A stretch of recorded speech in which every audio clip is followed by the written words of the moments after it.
This is a poem called On Defeat, and for all my comrades and friends from the student movement. What does it mean to feel like you had your moment? That time is something that has been stolen away from you?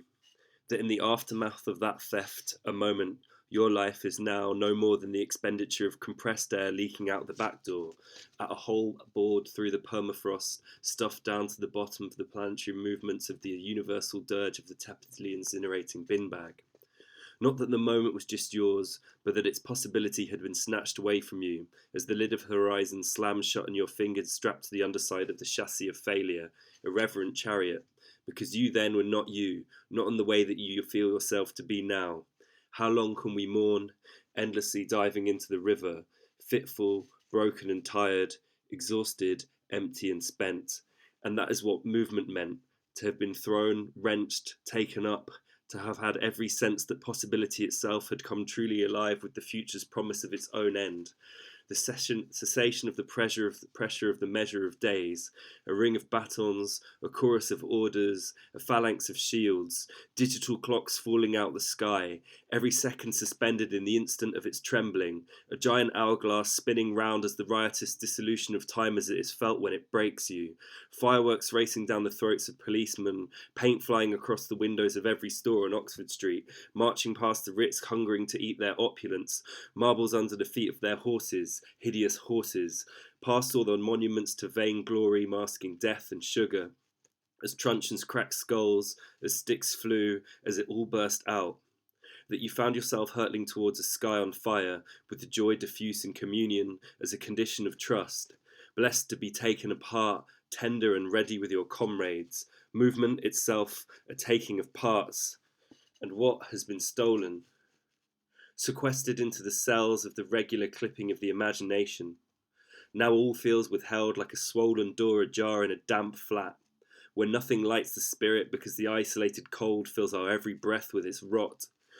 All this stale air, all this time compressed in our shoulders, and friends, it is rotten to have had history pull you up and spit you out again, for a few good moments, for nothing more than debt and wage servitude, all the hours stolen for gas bills, their world not built for you, its monstrous incursions of spectacular boredom, the sheer misery of getting by, the mob's grief with a pang and now without a mob, and the pangs ring harder as our bones chill, waiting. We drink till dawn and hope to find something in it. This city is full of wolves, where nothing is plenty for them to eat. They pull apart the sinews of matter on which we expend ourselves, paid down in rent and double rent. It is the exhaustion, a cloth pressed firmly round the escape pipe, troubled air smothering the poisonous, nausea and inertia, as smoke fills you, your tear ducts, and the tongue dusts, two twins holding each of your hands and nailing you to the floor. And what way to get out when the escape is full of rats and the hatches are being smoked out with putrescent black smoke? All the exits bolted shut. I'll be honest, I want to shake you out of this. I have wanted to for quite some time. It's been too long. I want to pull you out of this wretched hole. I can't grasp how you're so gripped by this. It's been far too long, and I speak through the imperfect medium of you for your moment, because they are my moments too. All of the moments stretched and then compressed into the edge of the present and held against our throats.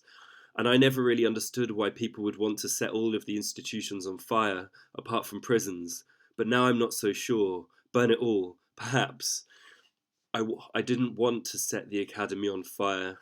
I wanted to take it apart, very slowly, brick by brick, with all my friends, talking and smiling as we lay waste, book by book, to the academy, and use all of those materials to build a new commune as the sidereal presence drawn down to earth to map out the stars of the negative, such that our moment would not be explosion, but the turning inside out of the present, pulled through the restitution of everything, pressed up against itself, implosive sparking, like unwelding the seams of the world's currency, such that the stars all shimmer, red and tremblant.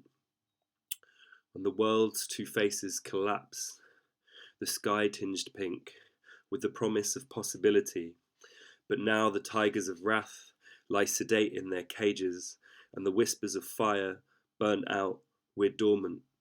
With you, I want to imagine a place where this is not enough.